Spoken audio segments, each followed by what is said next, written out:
Jana. Nye Yes. McGee here with EURweb.com. We are here to chat about this wonderful new audio drama series you have, Thread for Revolution, dramatizing the intergenerational stories of Black women, queer love, and liberation. And of course, this project won the Tribeca Film Festival's 2024 Independent Audio Fiction Award, and it recently debuted via the Radiotopia Presents podcast feed.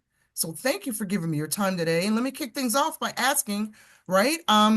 So what inspired you to want to create this particular narrative focusing on Black women, Black love, queer love, freedom of sexual expression, liberation? Why did you feel that these stories, these voices were important to tell, to be heard now?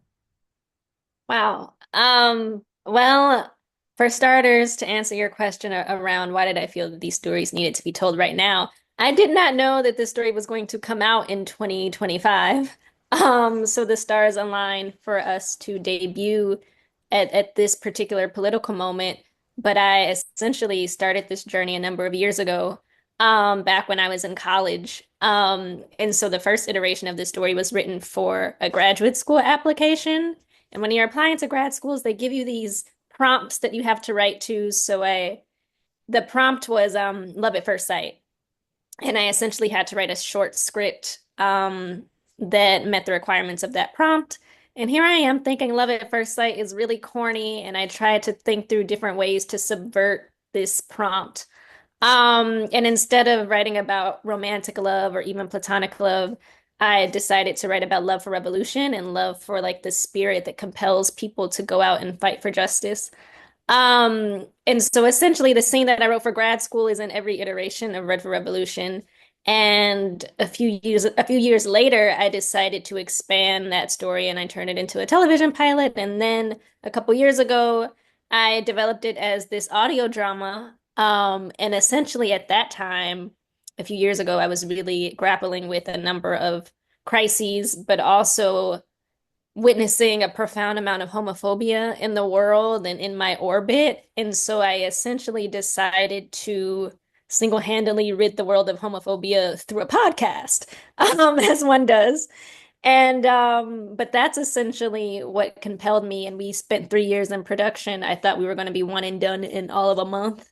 But essentially my producing partner Renee Wilson and I um have been on this 3 year journey and we have released the series at this political moment, but that's not something we could foresee.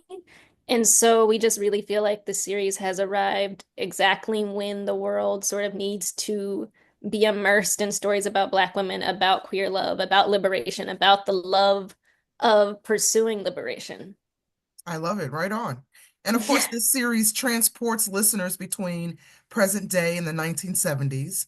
What challenges, if any, did you face in crafting, this drama series that seamlessly bridges these two periods? And how did you ensure authenticity in both Hmm. eras? Oh, wow, that's a great question. Oh, how did we do this?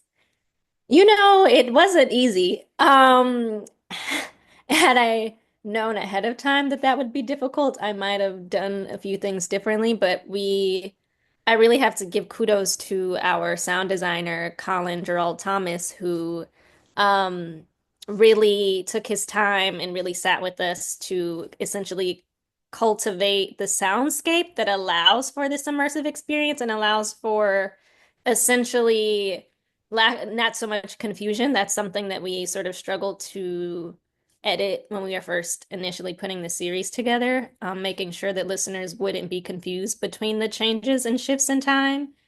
And so it took along several edits to essentially come up with those sonic cues that really can transport people back and forth seamlessly.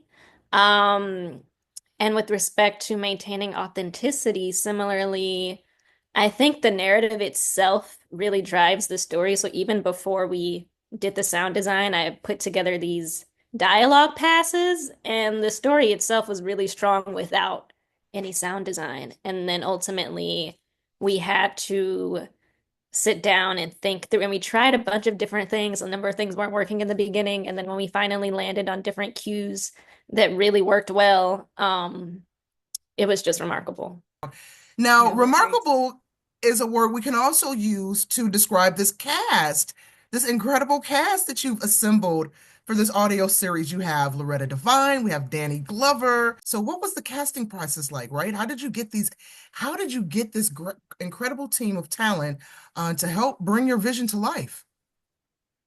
Wow, okay. So we really with respect to the talent, you sort of when you embark on telling these stories, we put pitch decks together, and so I had a pitch deck presentation. Even when I had the same pitch deck when I thought I was going to be doing this by myself in a closet. But you put a pitch deck together, you put different actors who you think would be ideal for the part, regardless of whether or not you can actually get them to be a part of your project. And so I put that pitch deck together never thinking that we would cast these people. But almost everyone in the cast, the folks that you name, Miss Loretta Devine, Peyton Murkison, Rutina Wesley, Jennifer Beals, Miss Aunjanue Ellis, those folks were all in that original pitch deck. And essentially, the casting process was very untraditional. We did not have a casting director, and we really just tapped into our networks to see who knew somebody who knew somebody. Um, and essentially, word of mouth and people sharing the story with folks who knew Rutina and folks who knew Jennifer Beals and folks who knew Miss Divine. And one thing led to another, and we ended up with our dream cast.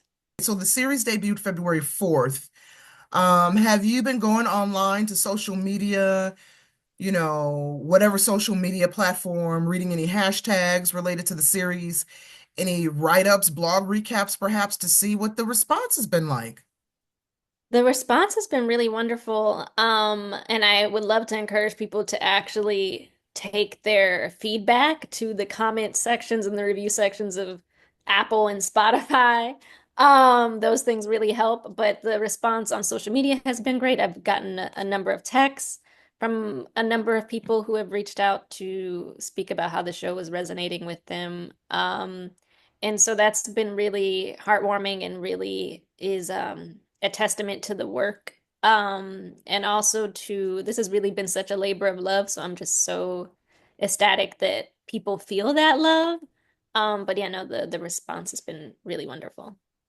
Yeah, speaking of labor of love, I'm reading here, and you can correct me if this is wrong, that Red for Revolution. I know we just talked about the inspiration behind it, but my notes I have here, Red for Revolution started as an idea in 2017, but remained in the vault for years, right? So that's, yeah, labor of love for you to finally release it to the masses and tap in with the response. Now, what do you hope listeners take away from this series, right? I mean, as we stated at the top of this conversation, your work centers on themes of erased histories, themes of Black womanhood, intergenerational healing. So, what do you hope listeners take away from this series? Because obviously, these themes manifest in Red for Revolution, right? So, what do you hope the takeaway is as people deep dive into this audio drama series? Yeah, I really hope I initially, as I mentioned, wrote this series thinking about love for revolution. So on one hand, I really hope this show rekindles folks' revolutionary spirit and the spirit that inspires people to demand change, to fight for justice, to fight on someone else's behalf, setting aside, our personal comforts and inconveniences to help our world become a better place. Um, but I essentially started writing about love for revolution, but I explore so many different facets of love, platonic love, this epic romantic love story that's at the center of the show. And so to go from writing about love of revolution to ultimately writing about, and I didn't realize this until we were the completed production on the series, but what really comes through is the struggle to love and the complexities behind what it takes to love someone fully and healthfully. And our show is an intergenerational show, and it essentially takes 3 generations to get to a place where the characters are where you see the best of what love could look like. And so I really hope that this show inspires people to to love boldly and unapologetically. Very good. Very nice. I love it. I love that theme, by the way. Love for revolution, because we certainly need it. In these times right now, there's so much political strife, social strife, economic strife, Exactly. communities just at warring within, and communities at war within the communities. Love for revolution. That needs to be on a t-shirt or a hat. Girl, I don't know if you got some merch, but you need to create a merch line Yeah. around this slogan, tagline this, what do you call it, trademark it, and let's get it out there for the summer. That is Right. the summer Yes. anthem, Love for Revolution. Okay, now, as we start to wrap up, right, you obviously have an impressive background in writing, filmmaking, cultural work, right? How has your experience across multiple mediums influenced your approach to storytelling in audio drama? Hmm. Hmm. That's a good question too. Okay, I had to think about that one.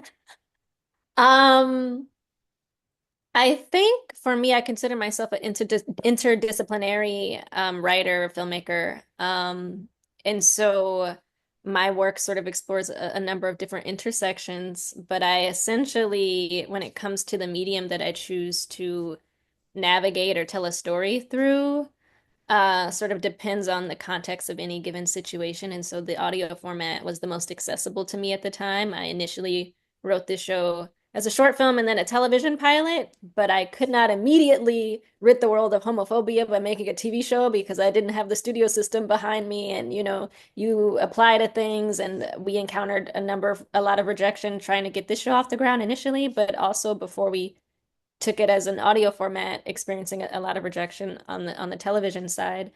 And so essentially, I think to really answer your question, I don't take rejection well.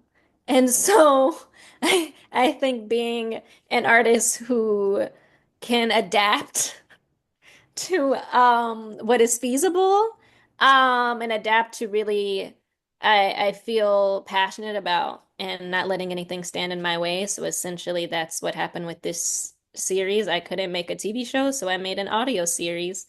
And I think that's really where my work uh exploring different intersections and different mediums shows up. It's in the willingness to adapt and to show up for the people in the art no matter what. On. And really quickly, if I can ask you, I mean, this is a six-part series.